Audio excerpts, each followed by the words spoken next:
आपका स्वागत है और यह लेक्चर संख्या 41। यहाँ स्पैनिंग सेट के बारे में बात करेंगे। तो वेक्टर स्पेस को परिभाषित करने के लिए हमें कई कॉन्सेप्ट तैयार करने की आवश्यकता है और यह उनमें से एक है। तो स्पैनिंग सेट को कॉल करें और यहाँ हम पहले लीनियर स्पैन के बारे में बात करेंगे और फिर एक स्पैनिंग सेट के बारे में बात करेंगे। तो लीनियर स्पैन क्या है? तो दिए गए वेक्टर्स के वेक्टर भी का लीनियर स्पैन 1 भी 2 भी 3 भी n इसे परिभाषित किया गया है और आमतौर पर हम इस भी स्पैन को 1 भी 2 भी 3 भी n से डिनोट करते हैं और हम इन वेक्टर्स भी के सभी लीनियर कॉम्बिनेशन के सेट के रूप में परिभाषित करते हैं 1 भी 2 भी 3 भी n। तो यहाँ वास्तव में यह दिए गए लैम्ब्डा 1 भी 1 प्लस लैम्ब्डा भी 2 और लैम्ब्डा भी n का लीनियर कॉम्बिनेशन है और तो यह वेक्टर का लीनियर कॉम्बिनेशन है और यह लैम्ब्डा रियल नंबर के सेट से संबंधित है। तो यह दिए गए वेक्टर के सभी लीनियर कॉम्बिनेशंस का सेट है जिसे हम भी का स्पैन 1 भी 2 भी 3 भी n कहते हैं। तो इस प्रकार सभी लीनियर कॉम्बिनेशंस के संग्रह को वेक्टर भी 1 भी 2 भी 3 भी n का लीनियर स्पैन कहा जाता है। और जिस प्रॉब्लम पर अब हम चर्चा करेंगे वह यह वेक्टर 1 0 0। मान लीजिए कि यह एक कॉलम वेक्टर है लेकिन हम रॉ वेक्टर के साथ भी कर सकते हैं। तो यहाँ वेक्टर 4 2 7 और 3 1 4 के स्पैन में है। तो हमें मूल रूप से जांच करने की आवश्यकता है कि क्या हम इस वेक्टर को इन दो वेक्टर्स के लीनियर कॉम्बिनेशन के रूप में लिख सकते हैं, क्योंकि यहाँ यह प्रश्न है कि यह वेक्टर इस वेक्टर के स्पैन में है। तो इन वेक्टर्स का स्पैन क्या है? इन दो वेक्टर्स के सभी लीनियर कॉम्बिनेशंस, और यह जांचने के लिए कि क्या यह इसी से संबंधित है, यह इन वेक्टरों की स्पैन है या नहीं। हम सिर्फ जांच करेंगे कि यह वेक्टर इन दो वेक्टरों का लीनियर कॉम्बिनेशन है या नहीं। हमें मूल रूप से जांच करने की आवश्यकता है। हमें लैम्ब्डा 1 और लैम्ब्डा 2 को खोजने की आवश्यकता है, जैसे कि लैम्ब्डा 1 वेक्टर 4 2 7 प्लस लैम्ब्डा 2 अन्य वेक्टर यहाँ 3 1 4 हमें 1 0 0 देगा। क्या इस तरह के लैम्ब्डा को खोजना संभव है या यह संभव नहीं है? यह सिस्टम असंगत है या यह एक सुसंगत सिस्टम है जो हमें लैम्ब्डा 1 और लैम्ब्डा 2 दे सकता है? तो इसका उत्तर देने के लिए हमें फिर से ऑगमेंटेड मैट्रिक्स और रॉ रिड्यूस्ड एशलोन फॉर्म के आइडिया पर वापस जाना होगा। ध्यान दें कि यह रॉ रिड्यूस्ड एशलोन फॉर्म बहुत महत्वपूर्ण है। लगभग हमारे लेक्चर्स में हम गॉस एलिमिनेशन का उपयोग करके सिस्टम ऑफ इक्वेशंस को हल करने के आइडिया का उपयोग करेंगे या इसे रॉ रिड्यूस्ड एशलोन फॉर्म में रिड्यूस करेंगे, क्योंकि एक बार जब रॉ रिड्यूस्ड एशलोन फॉर्म है तो हम सही से बता सकते हैं कि हमें दिए गए सिस्टम से किस प्रकार का सॉल्यूशन निकाल रहे हैं। तो यहाँ हमारे पास यहाँ ऑगमेंटेड मैट्रिक्स है, इसलिए हमारी इक्वेशन 4 लैम्ब्डा 1 प्लस 3 लैम्ब्डा 2 1 के बराबर है। दूसरा इक्वेशन 2 लैम्ब्डा 1 प्लस लैम्ब्डा 2 0 के बराबर है। तीसरा इक्वेशन 7 लैम्ब्डा 1 प्लस 4 लैम्ब्डा 2 0 के बराबर है। तो हमने यह ऑगमेंटेड मैट्रिक्स लिखा है। कोएफिशिएंट मैट्रिक्स यहाँ 4 3 2 1 7 4 और फिर यह राइट हैंड साइड वेक्टर जो 1 0 0 है। अब हमें इसे रॉ रिड्यूस्ड एशलोन फॉर्म में रिड्यूस करने की आवश्यकता है और यह आइडिया हमने अनेकों टाइम्स समझाया है कि हमें इस एलिमेंट को शून्य बनाने की आवश्यकता है। फिर इस एलिमेंट को इस इक्वेशन नंबर 1 की मदद से शून्य बनना है और फिर हमें इक्वेशन संख्या 2 की सहायता से इस एलिमेंट को शून्य बनाना है। तो ऐसा करते हुए मैं सीधे यहाँ लिख रहा हूँ कि रिड्यूस्ड एशलोन फॉर्म क्या होगा। तो 4 3 1 और फिर 0 यहाँ 1 1 और 0 0 2। तो यह रॉ रिड्यूस्ड एशलोन फॉर्म है और यहाँ से अब हम निष्कर्ष निकाल सकते हैं, क्योंकि अब यह हमारा पहला कॉलम जिसमें पाइवोट एलिमेंट है, दूसरे कॉलम में भी पाइवोट एलिमेंट है। और लेकिन यहाँ समस्या इक्वेशन की कंसिस्टेंसी के साथ है। अंतिम इक्वेशन कहता है कि 0 2 के बराबर है, जो यहाँ संभव नहीं है। इसका मतलब हम इस सिस्टम को सॉल्व नहीं कर सकते हैं। हम 4 लैम्ब्डा 1 और लैम्ब्डा 2 के लिए इस सिस्टम को हल नहीं कर सकते हैं। कोई सॉल्यूशन नहीं है क्योंकि हमारे इक्वेशंस असंगत हैं, इसलिए हमें इस सिस्टम ऑफ इक्वेशंस का कोई सॉल्यूशन नहीं मिल सकता है। और इसलिए इस प्रश्न का उत्तर यह है कि यह वेक्टर 100427 और 324 वेक्टर्स के स्पैन में निहित नहीं होता है। तो यहाँ सिस्टम असंगत है और हम वहाँ दिए गए लीनियर कॉम्बिनेशन के रूप में नहीं लिख सकते हैं। तो यहाँ एक और अच्छा परिणाम है। हम औपचारिक प्रूफ के माध्यम से नहीं जाएंगे, लेकिन हम कम से कम कुछ इंट्यूशन देखेंगे कि यह कैसे हो रहा है। तो एस एक वेक्टर स्पेस वी का सबसेट है, तो यह स्पैन एस क्या है? वेक्टर्स के सभी लीनियर कॉम्बिनेशन हैं, वह स्पैन एस है। भी का सबस्पेस है। और नाइस प्रॉपर्टी क्या है? इसलिए हम कोई भी दो वेक्टर लेते हैं वेक्टर्स के संग्रह से, तब इसका स्पैन आपको वेक्टर स्पेस देगा। तो यह स्पैन एस सबस्पेस का मतलब है इस भी का वेक्टर स्पेस भी का सबस्पेस,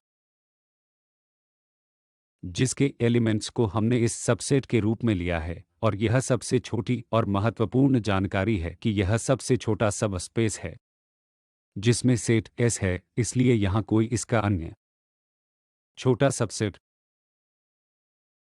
नहीं हो सकता है जिसमें एस है और वेक्टर स्पेस है। तो यह सबसे छोटा वेक्टर स्पेस है जिसमें वेक्टर्स का सेट है।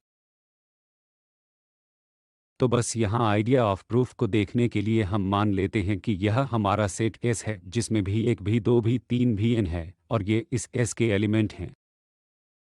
और हम दिखाएंगे कि इस एस का स्पैन एक वेक्टर स्पेस है, भी का वेक्टर स्पेस है। तो वेक्टर स्पेस को दिखाने के लिए हमें उन दो प्रॉपर्टीज़ को दिखाने की ज़रूरत है, क्योंकि हम यहाँ सबस्पेस के बारे में बात कर रहे हैं। हमें उन दो प्रॉपर्टीज़ को बिल्कुल दिखाने की ज़रूरत है। क्लोजर प्रॉपर्टीज का मतलब है कि आप इस सेट के कोई भी दो एलिमेंट लेते हैं और उनका वेक्टर जोड़ भी उसी सेट का होना चाहिए। और यह भी कि जब हम इस सेट को स्केलर संख्या से गुणा करते हैं तो नया एलिमेंट भी इसी सेट एस से संबंधित होना चाहिए। तो यहाँ मान लेते हैं कि यह यू और वी स्पैन एस से संबंधित हैं। और अब क्योंकि यू स्पैन एस से संबंधित है और भी स्पैन एस से संबंधित है, तो हम इसे यू और भी के वेक्टर स्पेस के लीनियर कॉम्बिनेशन के रूप में लिख सकते हैं। तो यहाँ यू को भी आई के लीनियर कॉम्बिनेशन के रूप में लिखा गया है। वेक्टर लैम्ब्डा भी आई है, इसलिए यह एक लीनियर कॉम्बिनेशन है। यहाँ भी हमने भी को वेक्टर भी के लीनियर कॉम्बिनेशन के रूप में लिखा है। ध्यान दें यहाँ लैम्ब्डा और यह म्यू अलग होगा दूसरे स्केलर से, लेकिन यह यू एक अन्य वेक्टर है, तो यह एक लीनियर कॉम्बिनेशन है। यहाँ एक अलग लीनियर कॉम्बिनेशन है, भी एक अन्य वेक्टर है, तो यहाँ हमारे पास एक अलग लीनियर कॉम्बिनेशन है। तो ये दो वेक्टर जो हमने स्पैन एस से लिए हैं वे भी के लीनियर कॉम्बिनेशन होने चाहिए। और अब अगर हम u प्लस भी जोड़ दें तो क्या होगा जब हम उनको जोड़ेंगे? जब हम उन्हें जोड़ते हैं तो यह लैम्ब्डा आई प्लस म्यू आई होगा, और यह भी आई, तो फिर से यह भी आई का एक लीनियर कॉम्बिनेशन है, क्योंकि जब लैम्ब्डा आई और म्यू आई रियल है तो उनका योग भी रियल नंबर है। इसलिए हमारे पास फिर से यह लीनियर कॉम्बिनेशन में है, तो यह भी स्पैन एस से संबंधित होगा। क्योंकि स्पैन एस में भी आई के सभी लीनियर कॉम्बिनेशन है, इसलिए निश्चित रूप से यह भी स्पैन एस से संबंधित होगा। और दूसरी प्रॉपर्टी क्लोजर प्रॉपर्टी हम जांचते हैं जब हम कोई भी कांस्टेंट कोई भी स्केलर से मल्टीप्लाई करते हैं, जैसे यहाँ हमने सी को स्केलर के रूप में लिया है। इसलिए यदि हम इस सी को इस वेक्टर यू से मल्टीप्लाई करते हैं तो हमें क्या मिलेगा? हमें मिलेगा, तो यहाँ यह सी लैम्ब्डा आई नहीं है जब हम इस यू को लिखते हैं, क्योंकि यू एक लीनियर कॉम्बिनेशन है। हाँ ठीक, यह यू एक लीनियर कॉम्बिनेशन है, तो हम यहाँ पहले ही यू को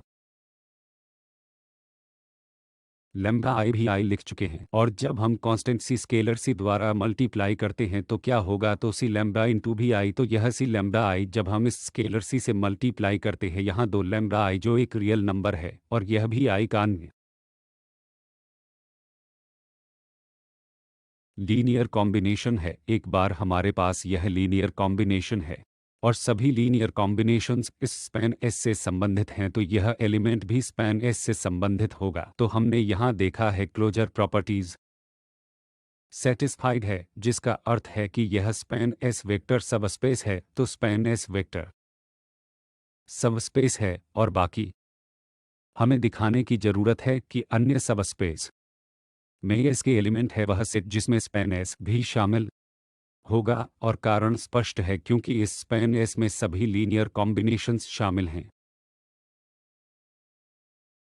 तो यदि आपको लगता है आप वेक्टर स्पेस कंसिडर करते हैं, उदाहरण के लिए हमारे पास एक वेक्टर स्पेस है जिसमें यहाँ सेट एस है, निश्चित रूप से यदि यह एक वेक्टर स्पेस है जो कहता है कि W एक वेक्टर स्पेस है जिसमें S है, तो निश्चित रूप से क्योंकि यह वेक्टर स्पेस सभी लीनियर कॉम्बिनेशंस, क्योंकि जब हम इसके दो एलिमेंट्स को जोड़ते हैं तो अंततः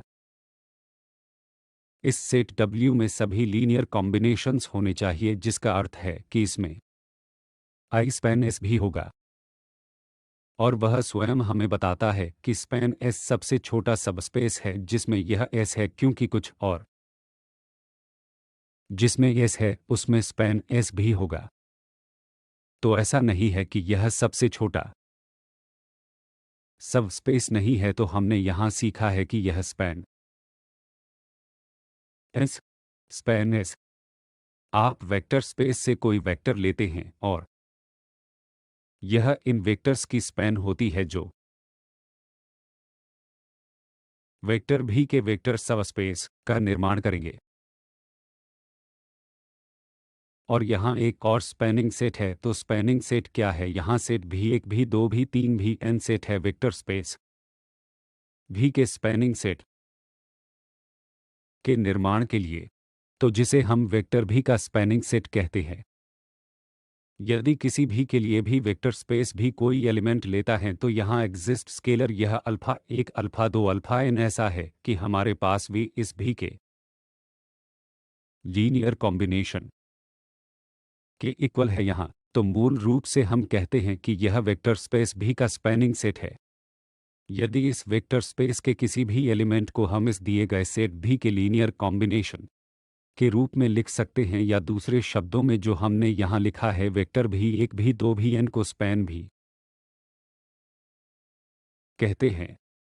यदि प्रत्येक भी में भी वेक्टर्स भी एक भी दो भी तीन भी n का लीनियर कॉम्बिनेशन है तो यह स्पैनिंग सेट बहुत महत्वपूर्ण है। एक बार जब हमारे पास यह स्पैनिंग सेट है तो मूल रूप से हम किसी भी वेक्टर को वेक्टर स्पेस में इन दी गई टर्म्स में दिए गए वेक्टर या लीनियर कॉम्बिनेशन के रूप में लिख सकते हैं।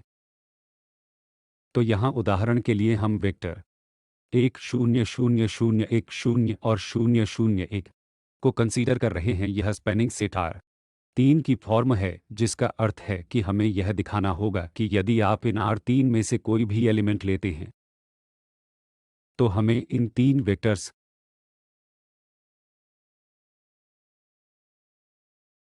को लीनियर कॉम्बिनेशन के रूप में लिखने में सक्षम होंगे, और यही हमारा मतलब है स्पैनिंग सेट का। तो चलिए जांचते हैं कि कैसे यह 1 0 0 0 1 0 और 0 0 वेक्टर स्पेस R3 के लिए स्पैनिंग सेट निर्माण करता है। तो किसी वेक्टर के लिए हम यह जनरल वेक्टर भी एक भी दो भी तीन, जिसे हमने भी एक भी दो भी तीन से डिनोट किया है, जो कि R3 से कोई भी वेक्टर हो सकता है, हम भी एक भी दो भी तीन पर कुछ भी प्रतिबंधित नहीं कर रहे हैं। वे कोई भी रियल नंबर हो सकते हैं, जिसका अर्थ है कि यह वेक्टर इस R3 से संबंधित है और इसका एक जनरल वेक्टर है। फिर भी यह इस R3 से कोई भी वेक्टर हो सकता है।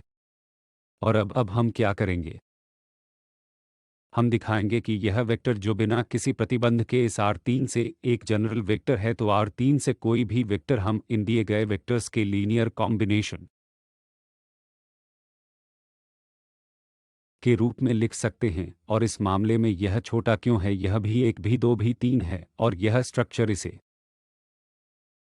बाद में हम एक और नाम लेकर आएंगे जिसे स्टैंडर्ड वेक्टर या स्टैंडर्ड बेसिस कहा जाता है, जिसे आप बाद में इस शब्दावली पर देखेंगे। तो हमारे पास यहाँ एक 0 0 0 1 और 0 0 1। हमें क्या करना है? हमें इस पहले वेक्टर को संख्या भी 1, दूसरा भी 2 और तीसरा भी 3 से मल्टीप्लाई करना है।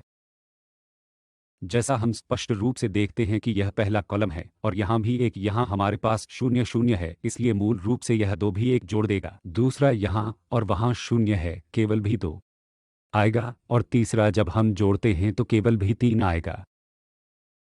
तो यह इस वेक्टर स्पेस R3 का कोई भी वेक्टर, तो हम इन वेक्टर्स के लीनियर कॉम्बिनेशन के रूप में लिख सकते हैं जो 1 0 0 0 1 0 और 0 0 1, जो इस विशेष मामले में देखने के लिए छोटा था 1। और उदाहरण हम यहाँ इन वेक्टर्स 1 1 0 और 1 1 के बारे में बात करेंगे। यहाँ सभी एक, तो 1 1 1 और हमारे पास 1 1 0 है, और हमने यहाँ 1 0 0 लिया है, और यहाँ भी R3 का एक स्पैनिंग बनता है। यह एक स्पैनिंग सेट का निर्माण कैसे करता है, इसलिए हमने पहले ही एक उदाहरण देखा है जहां वेक्टर्स को 1 0 0 और 0 1 0 और 0 0 1 में लिया गया था। यह एक और सेट है, और फिर हम दावा कर रहे हैं कि यह R3 के स्पैनिंग सेट के रूप में है। स्वाभाविक रूप से यह स्पैनिंग सेट यूनिक नहीं है। हमारे पास वेक्टर का एक अलग सेट हो सकता है और जो एक ही वेक्टर स्पेस को स्पैन करता है। इसलिए यहाँ यह एक और उदाहरण है जहाँ हम देखेंगे कि यह सेट R3 का स्पैन कर सकता है, जिसका अर्थ है कि इस R3 का कोई भी एलिमेंट हम इन 3 वेक्टर्स के लीनियर कॉम्बिनेशन के रूप में लिख सकते हैं। इसे देखने के लिए हम यहाँ जनरल वेक्टर भी1 भी2 भी3 इस R3 से लेंगे, और हम इस भी1 भी2 भी3 को दिए गए वेक्टर के लीनियर कॉम्बिनेशन के रूप में लिखने का प्रयास करेंगे, जिसका अर्थ है कि लैम्ब्डा 1 टाइम्स यह पहला वेक्टर, लैम्ब्डा 2 दूसरा वेक्टर, लैम्ब्डा 3 तीसरा वेक्टर। अब सवाल यह है कि क्या हम यहाँ लीनियर कॉम्बिनेशन के रूप में लिख सकते हैं, क्योंकि यहाँ पहले के मामले के रूप में देखने के लिए उतना छोटा नहीं है, हालांकि यह भी मुश्किल नहीं है। तो हम क्या करें, हम फिर से इन 3 इक्वेशन को हल करेंगे। सिस्टम ऑफ इक्वेशंस, पहला equation lambda 1 plus lambda 2 plus lambda 3 है। दूसरा इक्वेशन लैम्ब्डा 1 प्लस लैम्ब्डा 2। तीसरा इक्वेशन सिर्फ लैम्ब्डा 1 है, जो भी 3 के इक्वल है। तो वास्तव इसे में रिड्यूस किए बिना रॉ रिड्यूस्ड एशलोन फॉर्म हम सीधे भी इस इक्वेशन को हल कर सकते हैं। हमें ऐसा करने की आवश्यकता नहीं है, क्योंकि यह इक्वेशन, तीसरा इक्वेशन बताता है कि लैम्ब्डा 1 भी 3 के इक्वल है। तो यहाँ से ही हमें सीधा जवाब मिलता है कि लैम्ब्डा 1 भी 3 के इक्वल है। अब आप दूसरा इक्वेशन लेंगे जो बताता है कि आर स्टेटिक्स लैम्ब्डा 1 और प्लस लैम्ब्डा 2 भी 2 के इक्वल है। तो यहाँ हम लैम्ब्डा 2 को भी 2 माइनस भी 3 के रूप में प्राप्त करेंगे। तो दूसरा इक्वेशन लैम्ब्डा 2 को भी 2 माइनस भी 3 के रूप में देगा, और इस इक्वेशन संख्या 1 से जो lambda 1 plus lambda 2 plus lambda 3 v1 के इक्वल है, तो लैम्ब्डा 3 v1 माइनस होगा यह लैम्ब्डा 1 जो भी 3 माइनस लैम्ब्डा 2 है, जो यहाँ लैम्ब्डा 2 के रूप में दिया गया है, और यह लैम्ब्डा 1 है, और यह राइट हैंड साइड था। तो इस पहले इक्वेशन से हमें मिलता है कि लैम्ब्डा 3 भी 1 के इक्वल और माइनस भी 2 है। तो यहाँ भी हमें भी 1 मिला है, तो यहाँ लैम्ब्डा 1 भी 3 है, लैम्ब्डा 2 हमें भी 2 माइनस भी 3, और यह लैम्ब्डा 3 हमें भी 1 माइनस भी 2 लेने की ज़रूरत है। तो हम वेक्टर भी 1 भी 2 भी 3, हम इन दिए गए वेक्टर्स भी 3 पहला वेक्टर, भी 2 माइनस भी 3 दूसरा वेक्टर, और भी 1 माइनस 2 यह तीसरा वेक्टर के लीनियर कॉम्बिनेशन के रूप में लिख सकते हैं। तो फिर से हमने इस उदाहरण में देखा है कि पहले के उदाहरण की तुलना में यहाँ एक अलग सेट था, लेकिन फिर से यह भी इस R3 का स्पैनिंग सेट है।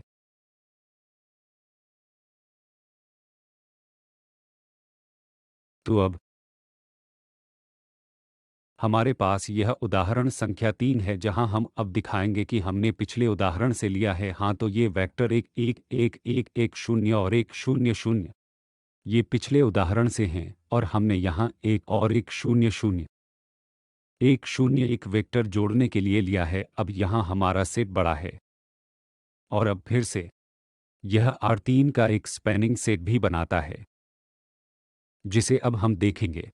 तो मौजूदा सेट और हमने एक और इस वेक्टर 1 0 1 जोड़ दिया है और यह भी स्पैनिंग सेट बना रहा है। तो वास्तव में स्पैनिंग सेट में अलग संख्या एलिमेंट्स होंगे। मेरा मतलब है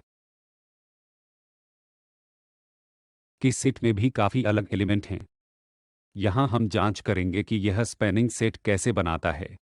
तो किसी जनरल वेक्टर भी 1 भी 2 भी 3 के लिए हमें फिर से इस लीनियर कॉम्बिनेशन कंसीडर करना है, जिसे हम v1 v2 v3 लिख सकते हैं इन चार वेक्टर्स के एक लीनियर कॉम्बिनेशन के रूप में। तो हमारे पास ये चार लैम्ब्डा हैं, lambda 1 lambda 2 lambda 3 plus lambda 4।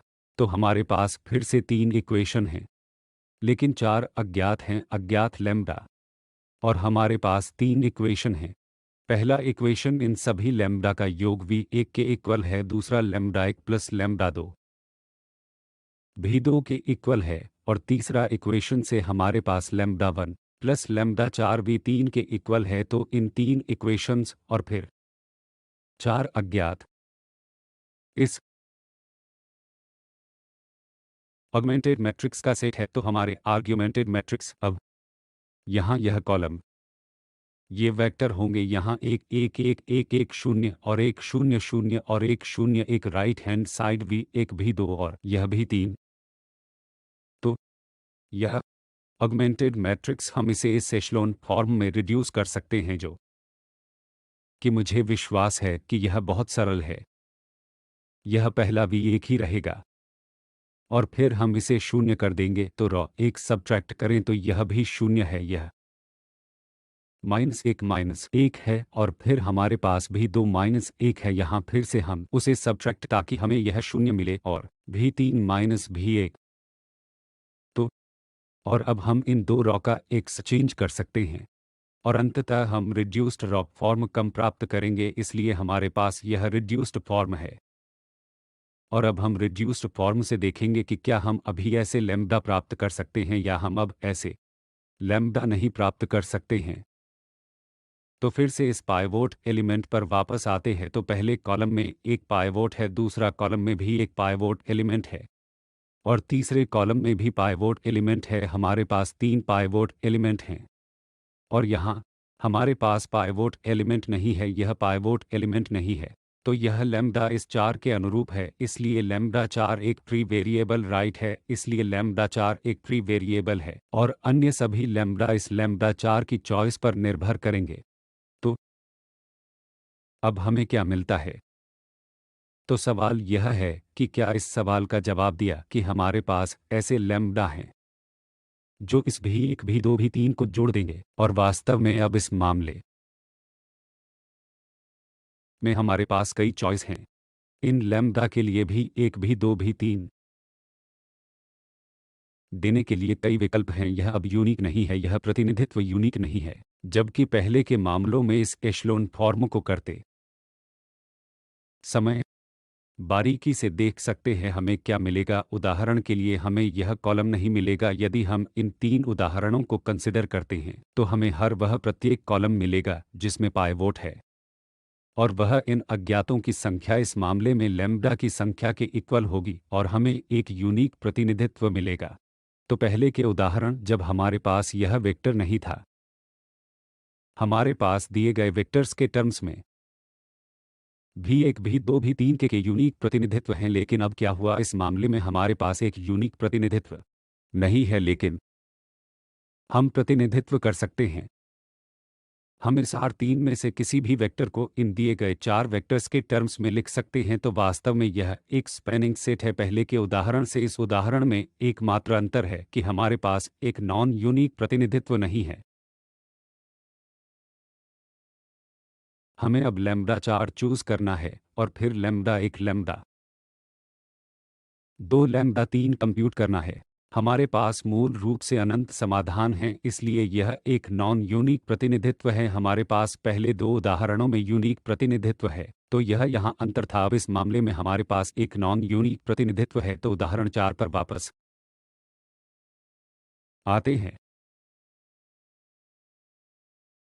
हम देखेंगे कि फिर से हमारे पास यहाँ 3 वेक्टर हैं, 1 2 3 1 3 5 और 1 5 9। ये 3 अलग अलग वेक्टर हैं, लेकिन वे R3 को स्पैन नहीं करते हैं। उदाहरण 1 और उदाहरण 2 में हमारे पास 3 वेक्टर हैं और वे R3 को स्पैन करते हैं, मतलब कोई भी R3 वेक्टर हम उन दिए गए वेक्टर्स की टर्म्स में लिख सकते हैं। उदाहरण 1 में हमारे पास यह है कि यह सेट यहाँ 1 0 0 और 0 1 0 है और फिर हमारे पास 0 0 1 था। तो यह उदाहरण 1 से 3 वेक्टर थे। उदाहरण 2 मुझे लगता है कि यह 1 1 1 और फिर 1 1 0 और फिर 1 0 0 था। तो यह उदाहरण संख्या 2 से था। तो इनके साथ हालांकि उनके पास 3 R3 से अलग अलग एलिमेंट्स हैं, वे R3 स्पैन हैं। इसका मतलब है कि R3 का कोई भी एलिमेंट हम इन वेक्टर्स के टर्म्स में लिख सकते हैं। लेकिन अब इस मामले में हम क्या देखेंगे कि यह संभव नहीं है कि आप R3 में से कोई 3 एलिमेंट्स ले पाए और यह स्पैनिंग सेट फॉर्म करेगा। कि इसे कैसे जांचें? हम जनरल वेक्टर भी 1 भी 2 भी 3 हमेशा की तरह लेंगे और हम इसे भी 1 भी 2 भी 3 लैम्ब्डा 1 लैम्ब्डा 2 और लैम्ब्डा 3 के टर्म्स में लिखने का प्रयास करेंगे। तो लैम्ब्डा 1 पहला वेक्टर के साथ, लैम्ब्डा 2 दूसरा वेक्टर, लैम्ब्डा 3 इसके साथ तीसरा वेक्टर 1 5 9। तो इसे लैम्ब्डा के टर्म्स में लिख रहे हैं। हमारे पास वेक्टर ऑगमेंटेड मैट्रिक्स है और अब कोएफिशिएंट मैट्रिक्स है। तो यह 1 2 3 और 1 3 5 और 1 5 5। राइट हैंड साइड भी 1 भी 2 और भी 3 हमें एशलोन फॉर्म में रिड्यूस करने की आवश्यकता है। तो हम इसे 2 टाइम्स मल्टीप्लाई करके 0 बना सकते हैं और यहाँ सब्सट्रैक्ट 0 और फिर हम यहाँ 1 प्राप्त करेंगे और फिर 3 प्राप्त करेंगे और फिर भी 2 माइनस 2 भी 1। और फिर हमें इस मामले के लिए बाद में मैनिपुलेशन भी करना होगा ताकि आपको पहली रॉ का आइडिया दिया जा सके। हमारे पास यह एक दूसरा 2 टाइम्स है, हम सब्ट्रैक्ट करते हैं, इसलिए यह 0 है। यह 1 2 टाइम्स है तो यहाँ 3 मिलेगा और यह 2 टाइम्स माइनस भी 2 माइनस 2 भी 1 तीसरा 3 टाइम्स R1 हम सब्ट्रैक्ट कर रहे हैं तो यहाँ 2 और 3 तो यहाँ हमें 1 6 मिलेगा और यहाँ भी 3 माइनस 3 भी 1 और फिर एक बार फिर से यह 2 टाइम्स हम सब्ट्रैक्ट करेंगे, यह 0 हो जाएगा, यह भी 0 हो जाएगा और यहाँ यह फैक्टर आ जाएगा। तो यह रॉ रिड्यूस्ड एशलोन फॉर्म है जो हमें यहाँ 1 1 1 फिर 0 1 3 फिर और 0 0 0 मिला है। तो अब हम इस मामले में क्या देखते हैं कि यहाँ हमारे पास यहाँ पाइवोट है, यहाँ भी पाइवोट है और पाइवोट के बारे में भूल जाते हैं, यहाँ असंगतता है, जबकि असंगतता क्योंकि यह भी 1 भी 2 भी 3 वे ये कोई भी रियल नंबर हो सकते हैं क्योंकि हमारा वेक्टर यहाँ R3 से है और R3 से कोई भी आर्बिट्रेरी वेक्टर। इसलिए ऐसा होने पर हम बस यह नहीं देख सकते हैं कि यह 0 होगा, यह कई स्थितियों में एक नॉन ज़ीरो संख्या होगी और फिर 0 किसी नॉन ज़ीरो के इक्वल है, हमें मिल रहा है। इसलिए यह सिस्टम हम R3 से जनरल V1 भी 2 भी 3 के लिए सॉल्व नहीं कर सकते हैं, जिसका अर्थ है कि सिस्टम असंगत है और इसलिए हम इस मामले में दिए गए वेक्टर्स के लीनियर कॉम्बिनेशन के रूप में नहीं लिख सकते हैं। इसलिए हमने देखा है कि केवल संख्या महत्वपूर्ण नहीं है जिसे हमने लिया है। यहाँ 3 एलिमेंट R3 से, इसमें तीसरे उदाहरण में हमने R3 से 4 एलिमेंट लिए हैं। पहले 2 उदाहरण हमने फिर से केवल 3 एलिमेंट लिए हैं। पहले 2 मामलों में हमारे पास R3 से दिए गए वेक्टर टर्म्स के लिए एक यूनिक प्रतिनिधित्व था। तीसरे उदाहरण में जहां हमने 4 लिए हैं जो कि स्पैनिंग सेट है, लेकिन वहां आपको किसी दिए गए वेक्टर R3 से यूनिक नॉन प्रतिनिधित्व मिल रहे हैं। और अब इस उदाहरण में हालांकि हमारे पास R3 से 3 वेक्टर्स हैं लेकिन वे प्रतिनिधित्व करने के लिए पर्याप्त नहीं हैं।